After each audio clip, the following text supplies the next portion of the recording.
nothing like living a simple life. Something out those aches and pains from working on the farm. Check it out. I've got a new scan tool. It has been a while since I've done a scan tool review. Took a break from that for a while, but this came along and it looked really awesome, so I decided to go ahead and check it out. It is the CGSULIT. I'm not even going to pretend that I can pronounce that. AutoMaster Pro SC880, and it is pretty cool. So I get a lot of offers to do a lot of videos. This one stuck out as something that looked like it was worthwhile. All system, all makes and model scanner with special functions built in, and we'll get into that in a little bit. But it also has free updates and a good size LCD, a good 4.3 it says here, but a good one now. This is not touchscreen, but you'll see it's a pretty good early to mid-level scanner. So if you're starting off as a career as a tech, this will probably get you through oil change resets and brake bleeds and things like that. You're not going to do, you know, insane diag with it, but you can probably handle about 95% of everything that comes through the door with a tool like this. The SC880 is built to take your diagnostic experience to a whole new level. 20 frequently performed services like oil light reset, ABS bleeding, EBT, BRT, SAS, etc. It can access all the modules and do diagnostics with those. So really, really nice that it's amazing how much technology has changed. Well, I guess before I open it, I'll point out it's got a good blow molded case. So if you put that in your toolbox, not likely to get hurt when you rage out and throw something into your box after a particularly difficult job. Ask me how I know. And here we go. I'll go ahead and turn it sideways. And what we have here, go ahead and open that up first, here is our scan tool.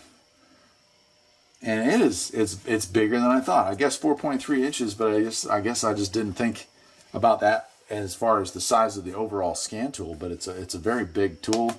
Function keys, back and yes, up, down, left, right, question, and power on and off. So it must have built-in power. And let's take a look. So we have a TF card or an SD card slot here. Yep, and it's loaded. All right, and so it does have lifetime free updates. And 8 to 18 volts. It can operate from 0 to 60 degrees Celsius and from negative 20 degrees Celsius to 7 degrees Celsius. So it's perfectly fine to leave it in the shop, that's for sure. All right, down here at the bottom we have it says it has an RJ45, so like a LAN net, Ethernet port, but it looks like it's blocked off on this. But then we do have our USB that probably provides both charging and software updates, but I'll have to look at the manual to find that out. And let's take a look at what else comes with it. Maybe if I can, there we go. And so we have, it does come with a cable. And then it does come with our OBD2 cable as well. And we'll go out to the car here in a little bit and scan some vehicles with it and see what it looks like. But yeah, nice. That's a standard pin out. So if this were to break or you were to have issues, you know, bust a pin off because again, you jammed it in someplace and maybe it wasn't quite lined up. This is a replaceable cable. That's kind of cool. Not hardwired in, you know. All right, and here is our manual. It is color. And it's got a 1-year warranty on it, looks like. That's kind of cool. And then it has some directions. Wow, look at that. I mean, that's 36 pages in English. That's really, that's pretty comprehensive. Actually, I'm going to say that's nicer than a lot of the tools I get. Very cool. Auto VIN looks like. Awesome. Yeah, that'll definitely take some time. And of course, it'll need some updates too. Let's see what this, just talking about your warranty there. Very cool. All right, well, I'll tell you what, let's go out to a car. We'll plug it in. Actually, all right, here we are out of the car, and you can see what we have here. Vehicle history, auto VIN, OBD2, that is generic diagnostic. So not all systems, but just generic OBD2. Diagnostic, maintenance, that would probably be our resets. Make sure you guys can see this okay, hopefully. I know the morning glare, I already tried. There we go. Settings, Data Manager, and Update. And then our function keys are linked to, right now, all three are set up for just generic OBD2. But I would imagine you can go in there and change that to the cars that you like. So let's go in. I'm hooked up here to the Mirage, and I want to see how well this works. So we'll go ahead and hit enter on auto VIN and see if we can find it. We're going to do automatic VIN acquisition. And that took 0 seconds to do. That's awesome. So there's my VIN number. Oh, I'm going to say yes to that. And here we are. Mirage 2018, engine size 1.2, VVT transmission. Awesome. So you want to confirm that. And we're going to go into diagnosis. And let's do a quick scan. All right, and it's going to go through all these systems. Now, some systems this car might not have, or my wife's car has, it has the accident avoidance stuff built in. The 2018s did not come with that. But it's rolling right through them. I will say it's pretty darn fast as far as going through systems. Yeah, look at that. ABS has 2 faults. I will say this screen is nice and crisp. I guess that larger screen size really helps with that. Okay, so now we have, looks like we have 3 faults, 2 in the airbag and 1 in the meter system. So let's take a look, and we'll go to F3 and go to report and see what it says. So it's saying we can save that, so we'll save it. Sure. Look at that, it asks us for a, trying to keep it in the shade here so y'all can see it, but it's asking for a file name. We'll go with that, so we'll hit F3 to save that, and there it is. All right. Cool. All right, let's exit back out of that. And then we'll see if we can get in here. Yeah, so if we click on the individual fault, we'll go right to it. The glare. There's always the glare whenever I try to make a good video on a tool. There we go. Maybe. All right, let's go to read data. Stored DTC U1109 E-Tax CAN timeout not equipped stored. So when it says stored DTC, for those of you who aren't familiar with working on cars, stored means at one point it registered a fault, but at this point it is not current. If you're a tech, that means that there's really not a whole lot of diagnostics you can do with that, because any diagnostics would come up with a functioning vehicle, since at the time, right now, it is not actually having a problem. What you can do, though, is take those U codes, and you can type those into a search engine and figure out, hey, what does that mean? What is that likely to be on this particular car? For professionals, Identifix being the biggest one I can think of, but just a general scan on the internet will sometimes lead you to results. And that doesn't just mean for these U codes. P codes work as well, which are what our engine codes are. All right, and again, I could save that information, but for right now, I'm just going to go ahead and back out of that. And I could clear the codes, but it also does have the ability to look at live data.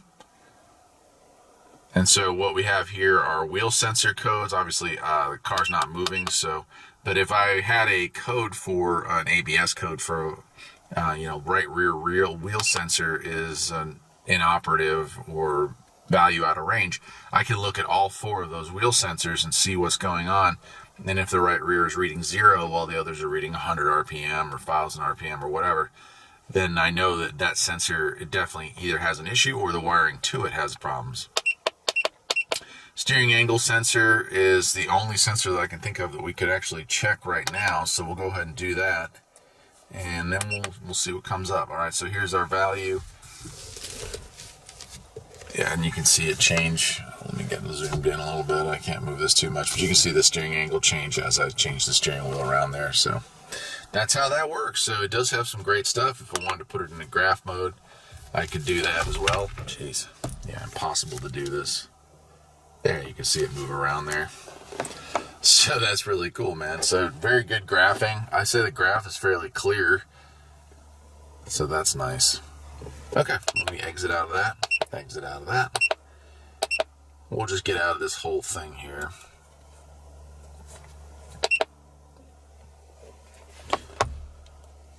It's going to go and scan again, and it's still detecting because I did not clear those.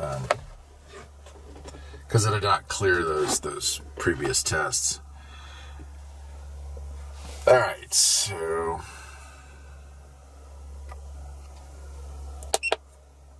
I'm going to exit out of this. And then you can manually pick the control module you want to go into, but again, I'm going to exit out of this. And let's check out some of the other stuff. OBD2, that is going to be our generic scan. It's going to look for, it's going to go through, find what communication protocol the car uses, and then it's going to look for codes. There we go, right? And now we can look directly at the engine. And we can read codes, raise codes. Again, we can look at live data.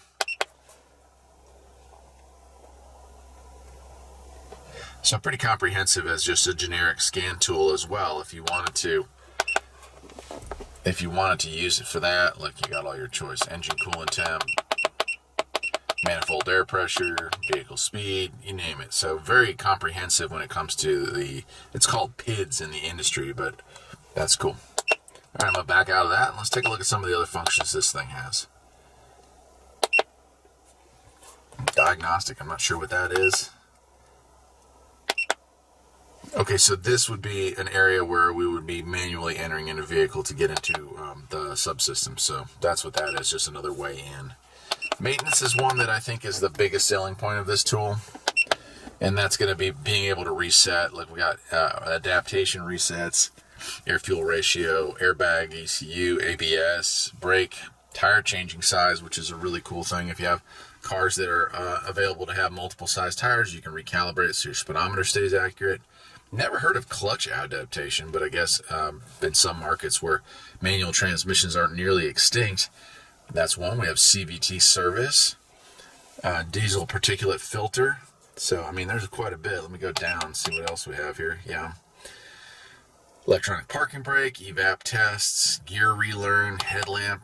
I mean, there's a ton. Injector, odometer, oil resets are the biggest one you would use this for, I can imagine. Prime the fuel pump on a diesel. Steering angle sensor, seat matching. I mean, geez, it just keeps going. Transmission relearn, tire pressure sensor, TPMS, and window relearns. That's cool.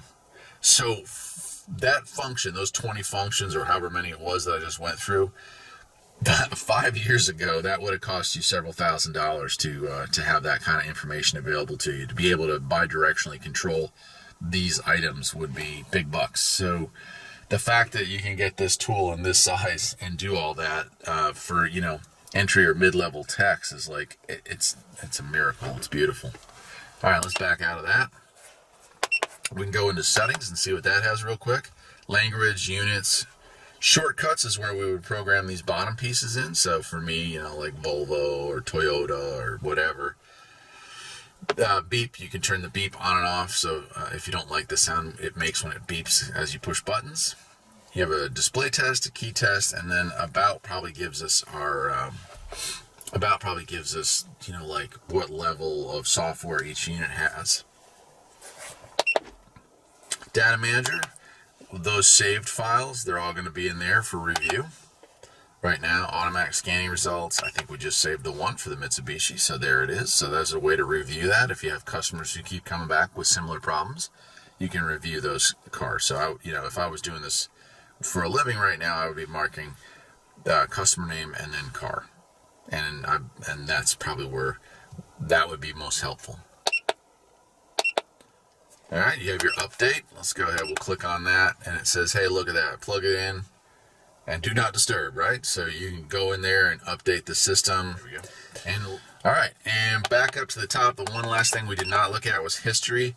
Again, if you worked on 20 cars, but you came back at the end of the day and had to work on, you know, one that you worked on 5 cars ago. Parts showed up, you installed them, and now it's time to recheck. Instead of having to go through the whole process of auto scanning the car, you can go back through history, find the car, and it will pull up the information that was there.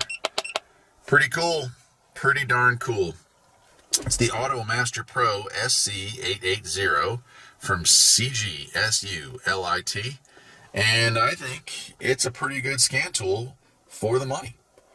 I guess that'll do it for today, my friends. I'm Eric here at Farpoint Farms, and I hope you enjoy the video. Take care.